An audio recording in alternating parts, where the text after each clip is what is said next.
નમસ્કાર દર્શક મિત્રો, મિરર ઓફ ધ વર્લ્ડ ન્યૂઝમાં આપ સૌનું હાર્દિક સ્વાગત છે।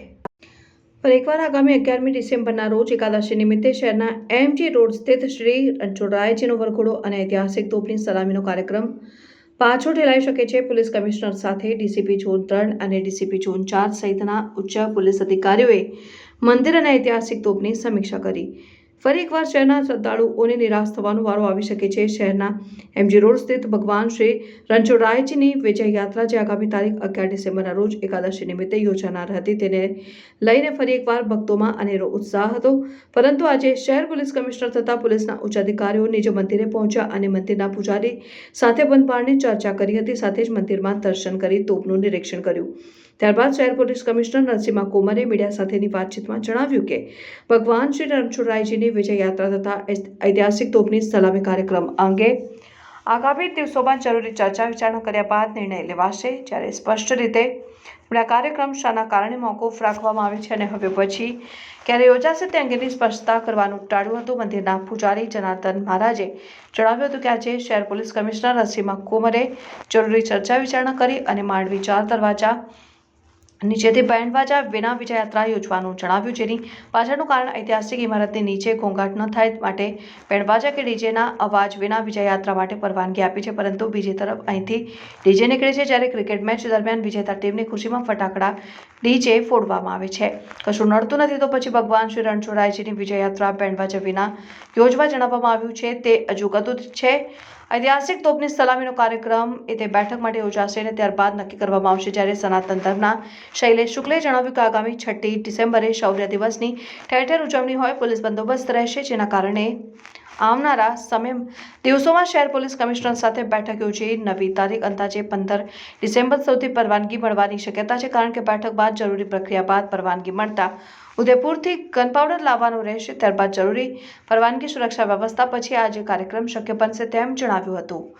26મી નવેમ્બરના રોજ યોજાનાર વિજય યાત્રા જે રીતે સુરક્ષા અને પરવાનગીના કારણે આગળ કરી રાતોરાત રદ કરવામાં આવ્યો તે જ રીતે આગામી 11મી ડિસેમ્બરના રોજ યોજાનાર વિજય યાત્રા તથા ઐતિહાસિક તોપની સલામીનો કાર્યક્રમ રદ થવાની પૂરેપૂરી શક્યતા છે। ચર્ચામાં બધું આખી ઇન્ફોર્મેશન બધી સમજાઈ છે। હવે ચર્ચા કરવા પછી ફરી બોલાયા છે અમને, પછી આગળ ક્યારે શું થાય અમને અંદાજ નથી। હવે જે કંઈ આગળ નક્કી થશે એનો પ્રોગ્રામ પછી જાહેર કરવામાં આવશે। હવે અમને 11મી તારીખની અમે ચિંતા છે અમને, પણ હવે હજુ શું નક્કી થાય એવું નક્કી નથી। હજુ આ પ્રમાણેનું આજનું આ વાતાવરણ બન્યું છે। શું લાગે છે આપને 11 તારીખે તો ફોડાશે? આજની મીટિંગમાં તમને શું લાગ્યું? એવું ચર્ચામાં હજુ એમને હજુ થોડોક ડર છે। એ પબ્લિકની ચિંતા કરીને ભગવાનનું કામ સંપન્ન કરવાનું બે વસ્તુનો એમને ચિંતા વ્યક્ત કરી સીપી સાહેબે। એટલે હવે ત્યાં ચર્ચામાં આગળ શું નક્કી થાય છે એ પછી આગળ જોવાનું રહ્યું એવું છે। માંડવીની વચ્ચેથી પાલકી એ સમયથી જતી હતી, એનો પણ કઈ વિષય આપણે કાઢી? એમાં એવું હતું કે અમુક રીતે કંઈક અન્ડરસ્ટેન્ડિંગ એમને લોકોની મગજમાં એવી હશે કે બેન્ડ બાજા જોરથી વાગે ને મારી ઇમારત ધમધમે, પરંતુ એની આગળ ડીજે બી એવા જ વાગે છે। એની સામે બેન્ડ બાજાનો અવાજ કશું જ ના કહેવાય। છતાંય આજે એમને સાથે ચર્ચા કરી જે એમના ઇન્ચાર્જમાં જે ડીસીપી સાહેબ જે પન્નાબેન મોહમાયા સાહેબ છે, તો એમને કીધું કે ભાઈ હવે કોઈ વાહન હોય તો હવે ના જવા દઈએ, પણ બાકી સવારી જાય તો વાંધો નથી એવી એમને બાહેધરી અને હૈયાધારણ આપી છે। આ પ્રમાણે ભગવાનની શોભાયાત્રા જે 5 ભગવાનની શોભાયાત્રા ત્યાંથી પસાર થાય એના માટેનો માર્ગ મોકળો થઈ ગયો છે। અને એમની બાઈ જોડે આ વિઠ્ઠલનાથજી મંદિરના પણ જોડે ઉપવેશ હતા, એટલે એમને પણ એ પણ જે વાતનું જે સહકાર આપવાનો હતો ને જે એનું જે સમજૂતી જોઈતી હતી એ પણ એમને મળી ગઈ છે। એટલે એ પ્રમાણે માંડવી નીચેથી ભગવાનની શોભાયાત્રા જવાનો માર્ગ મોકળો થઈ ગયો છે।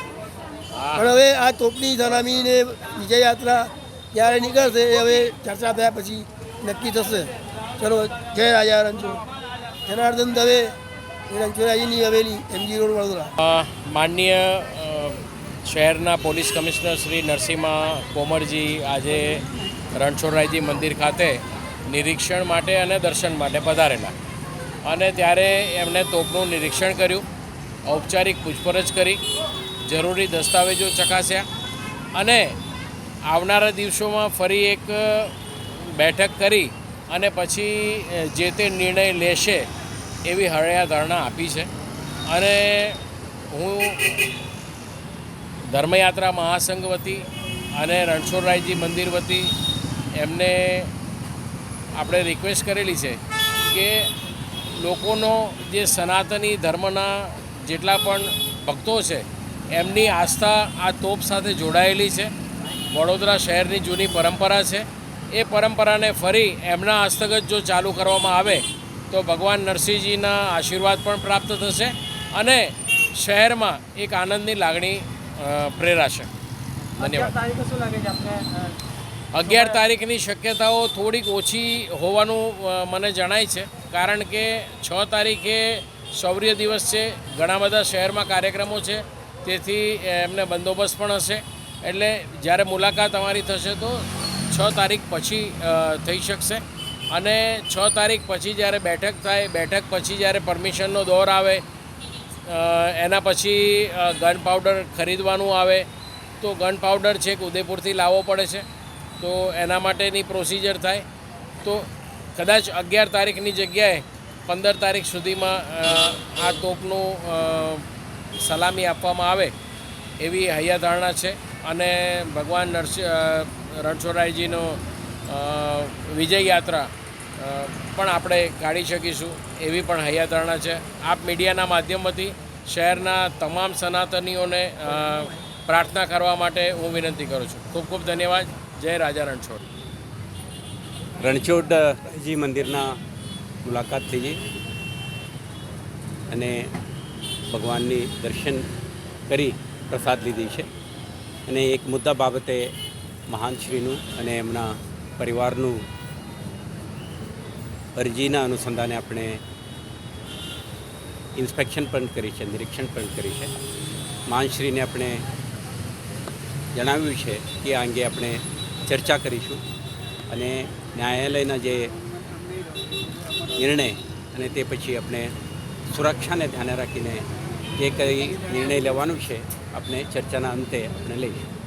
આજની તારીખે આપણે એક મુલાકાત, નિરીક્ષણ અને એમના આ અંગેની પ્રાથમિક ચર્ચાઓ આપણે કરીશું. કોઈ તારીખ નક્કી કરવામાં આવી સર?